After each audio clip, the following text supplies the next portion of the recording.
So we're here today talking about public-private partnerships, and so just wanted to sort of start there and ask you what you see as sort of the biggest trends and challenges today in PPPs and sort of where you see the field going looking ahead. You know, when I worked at USAID and we thought about public-private partnerships, we really thought about, you know, saying this is what we will do and who in the private sector wants to join us, and they would join us on our terms.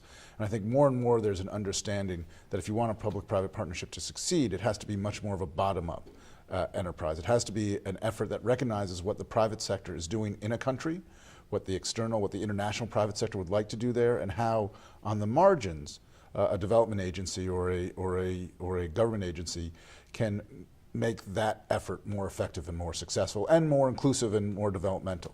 And so there's much more of a sense that really the private sector has to be taking the lead, and the government agencies, whether they're aid agencies or local government agencies, have to be following. And so you're really sort of on the front lines of the changing ways that development is being financed.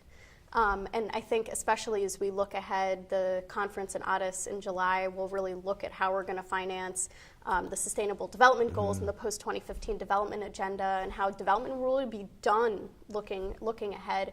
And so I'm curious what sort of insights you have about how we might find funding from the private sector. I know you do a lot of work in impact investing. I'm curious what you think the role of impact investing and private finance might be as we look ahead. Well, I think in the bottom third of the world, this has already happened to in the sort of middle third, the BRICS countries and countries like them. But in the bottom third of the world, there's a shift that's moving from aid-driven development to investment-driven development.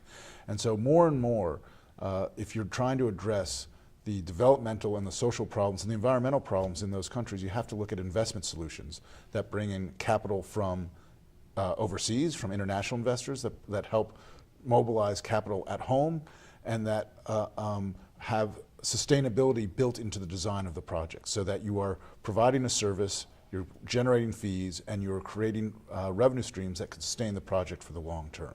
And it's really only when you're able to have projects that have that type of dynamic that you're able to create long-term sustainable development. And so I think one of the big remaining challenges, continuing challenges in public-private partnership and also in the impact investing space is around measurement. How do you evaluate and measure either the investments or the programs to ensure that they're achieving on the investment side both the financial and the social returns, and in PPPs that they're meeting the goals that are set out. So I'm curious, what you think can be done to sort of enhance and improve the measurement so that these partnerships are actually achieving the development impact. An impact investment, at the end of the day, one way to know if you have an impact investment or not is to see if there's a metric that's fundamental to that business that is really about improving the world.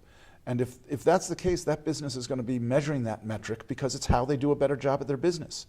And so rather than having that business measure a whole bunch of other things that are ancillary to the business, have the business measure that fundamental thing that's really about how that business makes a difference. And remember, profits are a symptom, they're a symptom of succeeding at what you're trying to do.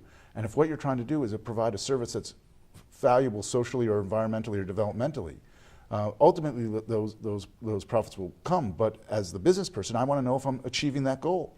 And I'm going to be measuring that whether a investor or donor is asking. So as the investor and donor, let's take what the businessman wants to measure to succeed, not throw a whole bunch of other metrics on that he has to measure that have nothing to do with what he sees as what's required to succeed.